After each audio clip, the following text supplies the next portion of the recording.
মেয়েকে মানুষ করতে যে ত্যাগ, যে ভালোবাসা, তার কোনো দাম নেই সমাজের চোখে। বিয়ের সময় কেবল একটাই প্রশ্ন, কি দেবে মেয়ের সাথে? কেউ মুখ ফুটে চাই, কেউ আবার চোখে মুখে বুঝিয়ে দেয়। কিন্তু আমরা বলি, মেয়েকে পণ দিয়ে নয়, ভালোবাসা দিয়ে বিয়ে দিন। আজকে আমাদের বাংলাদেশে ঘটে যাওয়া যৌতুকের একটা সত্য ঘটনা আপনাদের সাথে শেয়ার করব। আজকের এই ভিডিওটা শুধুমাত্র একটি গল্প নয়, এটি একটি প্রতিবাদ যৌতুকের বিরুদ্ধে, মেয়েদের সম্মানের পক্ষে। ভিডিওটি শেষ পর্যন্ত দেখুন। আর যদি আপনার মনে স্পর্শ করে তাহলে অবশ্যই একটা লাইক, শেয়ার আর সাবস্ক্রাইব করতে ভুলবেন না। তো আমাদের সমাজের যে যৌতুক প্রথা, সেটা নিয়ে থাকছে আজকের আমার কাহিনী। আমার নাম ছিল রূপা। আমি বাঁচতে চেয়েছিলাম। স্বপ্ন ছিল ছোট ছোট, একটা ভালোবাসায় ভরা সংসার, দুটো সন্তান, একটা শান্তিপূর্ণ জীবন। কিন্তু আমার জীবনের গল্পটা ঠিক সেখানেই শেষ, যেখানে অন্য মেয়েরা নতুন জীবন শুরু করে।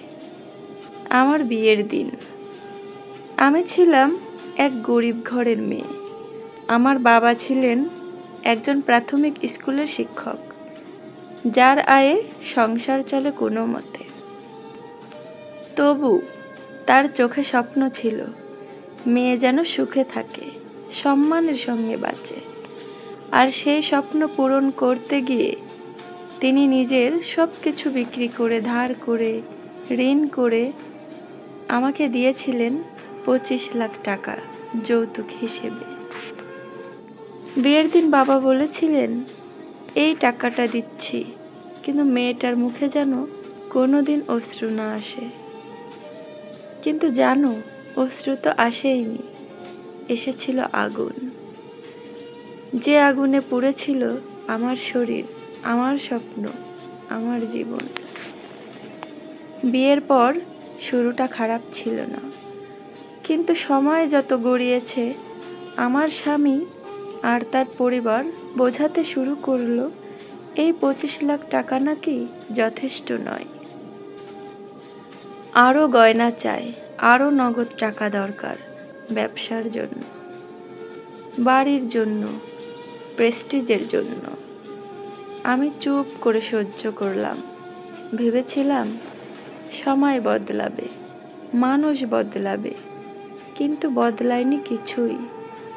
বরং এক রাতে আমার স্বামী, যার হাতে আমি আমার জীবন তুলে দিয়েছিলাম, সে গরম তেল ঢেলে দিল আমার গায়ে।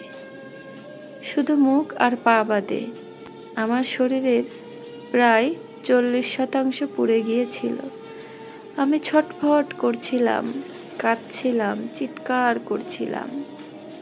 আর আমার ছোট ছোট সন্তান দুটো অবাক চোখে দেখছিল।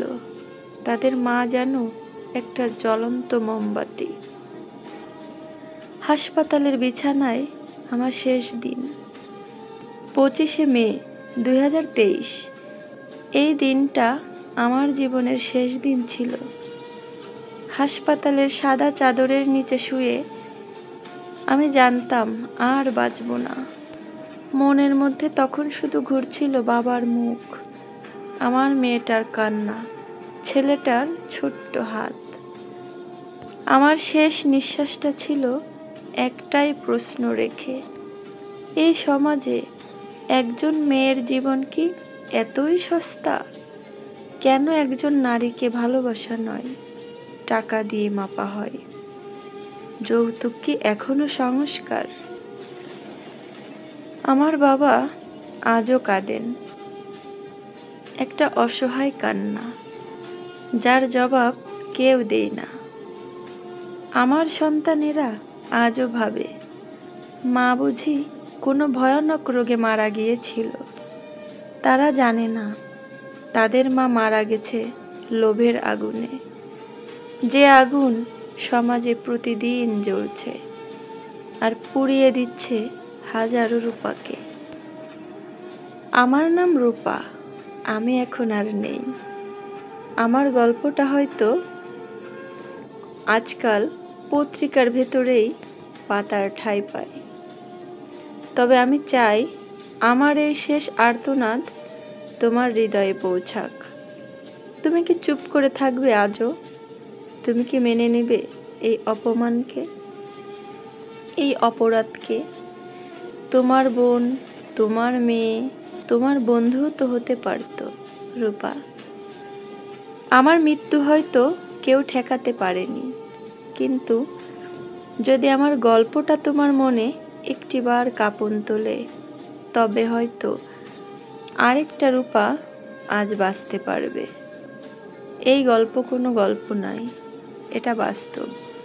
এটা বাংলাদেশে ঘটে যাওয়া সত্য ঘটনা, যেখানে একটি মেয়ের জীবন যৌতুকের দাবিতে শেষ করে দেওয়া হয়েছিল। এই সমাজে পরিবর্তন তখনই আসবে যখন আমরা সবাই রূপার পাশে দাঁড়াবো, কাগজে কলমে নয়, মন দিয়ে, প্রতিবাদ করে, অন্যায়কে না বলে।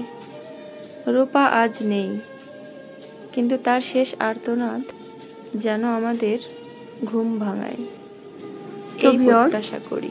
আজকের আমার গল্প যদি ভালো লাগে তাহলে অবশ্যই কিন্তু শেয়ার করবেন।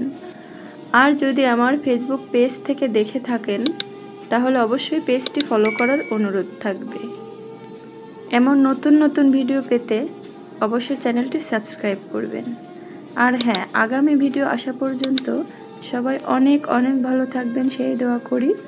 আর আজকে আমার রেসিপি কেমন হয়েছে সেটা আমাকে কমেন্ট করে জানাবেন। আর আজকের গল্পটা খুবই হৃদয় বিদারক, আমার খুবই কষ্ট লেগেছে, মন থেকে বলছি।